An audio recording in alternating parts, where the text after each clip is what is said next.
Welcome to Dowsers.com.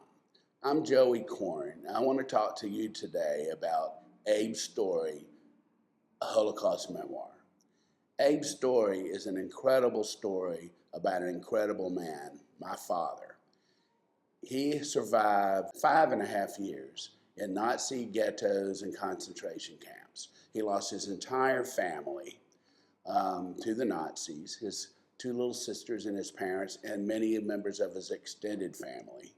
And he suffered years of torture, deprivation, starvation, work, having to work, which his work ethic is part of what kept him alive through the Holocaust. A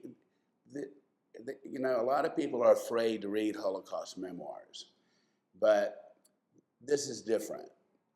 Instead of getting you angry when you read it, instead of getting you depressed when you read it because of the sad, terrible circumstances, my father's story is uplifting. It inspires everyone who reads it. That's what I hear more than anything about Abe's story.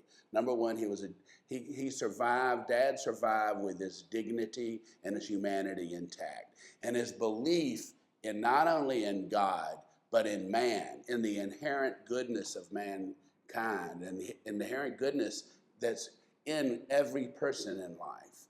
And he even saw that goodness in many of the Germans. And in many of the Nazis that were the guards and in the camps, and even some of the leadership of the camps.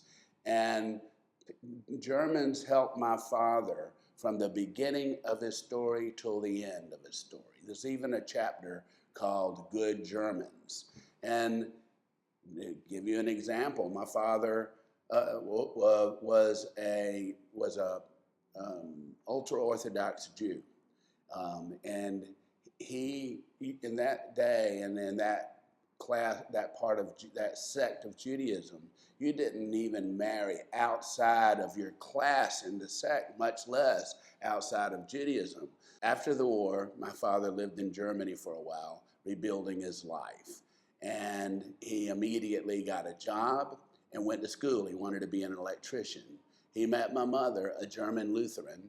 They fell in love, and he felt like, he deserved some happiness. In 1949, my father immigrated to the U.S. right after they got married.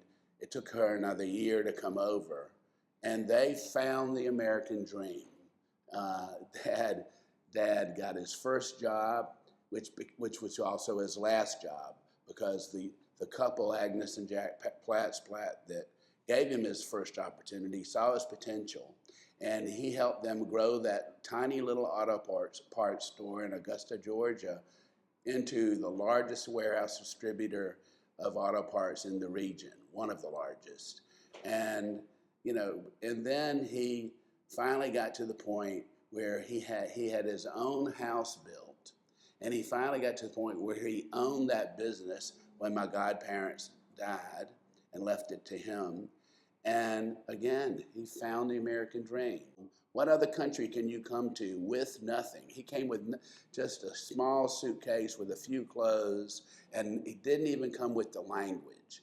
And he really got everything he ever hoped to have.